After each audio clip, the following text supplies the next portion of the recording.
Welcome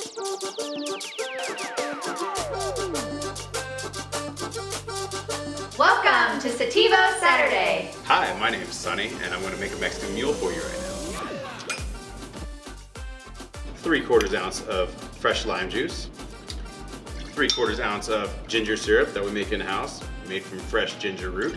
And we're going to use 2 ounces of El Sativo Tequila. We're going to add some ice, give it a little shake down.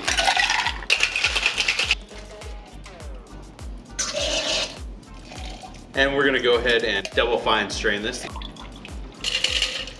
Add a few cubes of ice, make it easy for your straw.